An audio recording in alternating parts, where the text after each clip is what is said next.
Welcome back to our continuing study in the Gospel of Matthew. I thank you for taking time out of your lives to spend it with me at this moment as we look at the Gospel of Matthew. We find ourselves in chapter 22, and we will be reading verses 1 to 11 in a section of parables. I'm going to read one parable found in verses 1 to 11 of chapter 22, and I'm going to be reading out of the King James Bible. Chapter 22 and verse 11.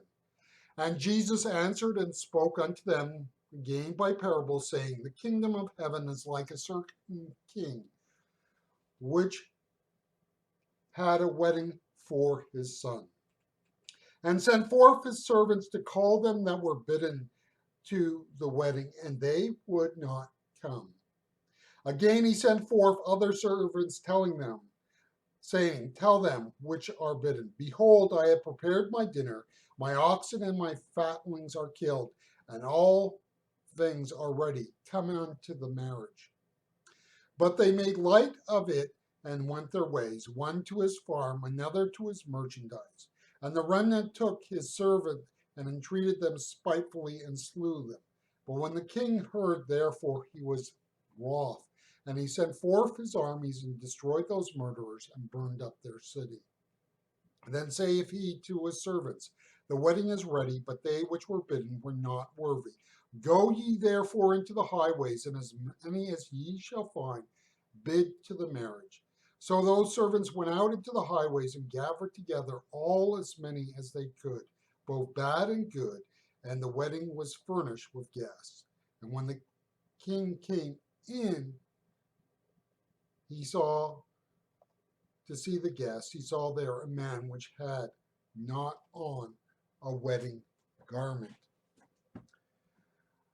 In the ancient world, they were not oblivious to the realities of time. The reality is, though, that time was not something that was marked with the sort of precision we know. Basically, if you look at European culture, the great innovation in terms of time was the mechanical clock. We went from, a rough idea of what time is to what time actually was. And in the earlier parable, we talked about Jesus going out into the village center or town center and hiring day laborers and going back and forth, back and forth. And we made the point at that time that the day was 12 hours. That is from sunrise to sunset. And that 12 hours was regardless of the time of year. So they had a fluid sense of what we would call an hour. Mechanical time means that we now know an hour is exactly 60 minutes, whether it is, dead winter or the peak of summer. And so what you would do is in a large social function like a wedding is, you would not send an invitation with the day and time. You would put the day on it. And what people would do is prepare accordingly. And on the day of, what you would do is be prepared when the announcement came that the feast was ready, then you would go off. But it wasn't like where we would say, okay, 10 o'clock, we have to be there, 2 o'clock. No.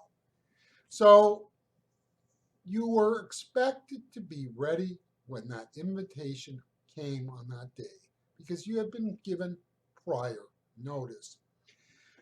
You see, what we have here is another parable about the uneasy relationship of Israel to the work of God. God tells Israel, You will be for me a kingdom of priests and a holy nation. That is Exodus chapter 19 and verse 6. Israel in its history never fully embraced this role. Israel, as it were, is invited into the kingdom of God and finds all sorts of excuses and reasons to say no. And it is this rejection that opens up the opportunity for the Gentiles to find their place in the kingdom. And again, we know it's interesting that in the most Jewish of Gospels, Matthew continually comes time and time again to this fact that the kingdom of God is not just for God's chosen people, the Jews. It is for all people. Churches are communities of people, and communities of people tend to be closed groups. For example, I live in a city where GM has historically had a presence. At one time, there were two major automotive plants run by GM. Now, an observation here, nothing more, nothing less, is you can go into the various coffee shops and find where a group of retirees gather who, having worked at GM, gather to talk about and rehash what life was like in GM. Nothing wrong with that. But it's an exclusive group. Unless you work for GM, you don't fit in. If you go to the local high school, you will, of course, find cliques of all sorts. We typically think of the jocks, those that are the athletes. Well, if you're like me, you don't fit. You can think of the academic nerds. Well, if you're the C student, you're not going to fit there. So on and so forth. You have those type of groups. You can go to different neighborhoods in a large urban center and find maybe the Italian section, the Latin quarter, or the Korean corner. In other words, there are areas of the city where a group of immigrants have chosen to live and come together and work together to make the transition into a new life and lifestyle in a new country for them.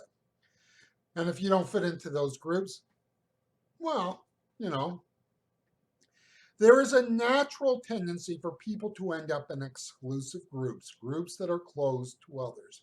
It is not surprising that this happens in the church.